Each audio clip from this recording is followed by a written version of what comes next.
For daily Ask Reddit. r/ask Reddit. Has anyone ever given a nice guy a chance after they've thrown a tantrum because you didn't let them treat you like a queen? And if you did, how did it work out? If you enjoy the video, drop a like and subscribe so you never miss a video.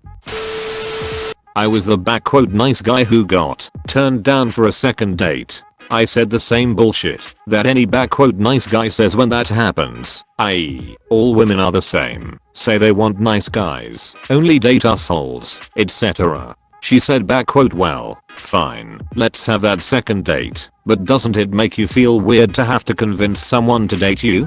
Don't you want someone who wants to be with you? Me. Changed absolutely everything about dating for me. I finally allowed him to take me on a date to breakfast. Figured midday would be ideal to meet up in public. I offended him immediately when I spoke to the waitress.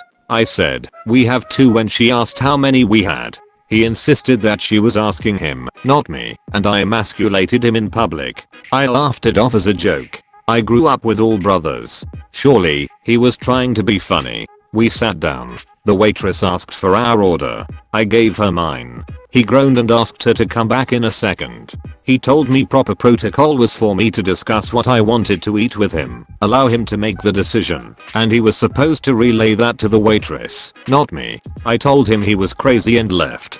Blocked his number. Ghosted completely.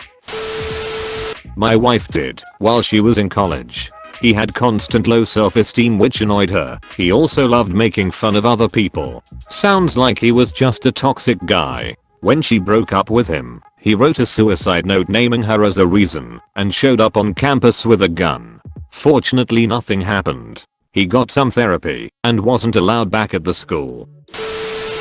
A girlfriend told me that when she was still new to dating, she gave a nice guy a shot. They were in different states, and after weeks of owing him a sexy picture or video, she agreed to FaceTime him with a wink agreement that things might get steamy. The day comes and this 300 pounds unwashed dude called her 190 pounds, 5 feet 6, nice, but bigger than he liked, and suggested she start working out. He then pushed for an in-person visit near him so that he could show her the wonders of carnal things. She ghosted him shortly after that. I had a guy who would constantly ask me out or make really awkward advances for like a year plus. I finally hit a pretty low point after coming out of a relationship and agreed to go out on a date. He seemed actually kind of nice and we ended up dating and lived together for a bit. It all turned sour though when he realized that all his cute punk girl bullshit he had projected onto me wasn't who I am, and I wasn't changing to what he wanted me to be, and then all of a sudden he was out with friends constantly and coming home drunk. The morning he came home, around 6 AM, telling me he kissed another woman finally woke me up, and I left him. He would still send me messages for months after we broke up, not acknowledging my replies saying I have a boyfriend and it's inappropriate to say these things. Even now if I unblock him from social media I'll get a message within a few days saying things like, "Hey, still beautiful I see," or "Hey cutie/sweetie etc," and he gets blocked again. Ugh.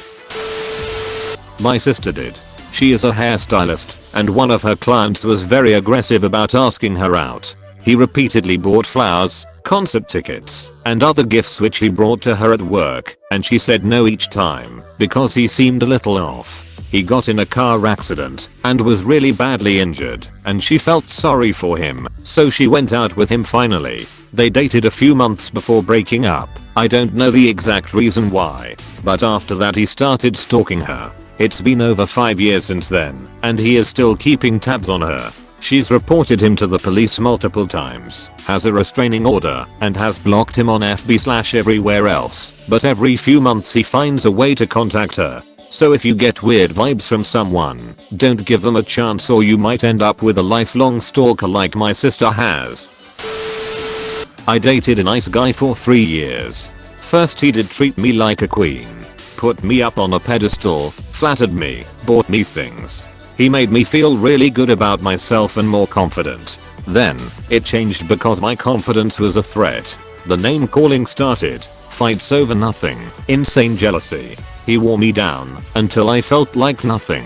I hadn't done anything sexual or even dated prior to meeting him. He threw a tantrum, until I did all the things he wanted, even if I was crying or saying no. He consistently expressed how he wished it was acceptable to hit me and let his mother berate and slap me. It got to the point where he'd pick me up at 7 am. I couldn't drive at the time, drop me off at his house, take my cell phone and leave me there until he got out of work. After making me quit my job and trying to get me to quit school, I realized I didn't want this to be my life every day. I was isolated from my friends and family, depressed, and expected to take care of his needs without anything in return. I finally got the confidence to break it off. Turns out he was cheating on me too. He threatened to kill me and any guy he saw me with, harassed and stalked me for years. He told everyone I was a whore, and I left him because of his weight and how he was such a nice guy to me. Duck you, Jerry.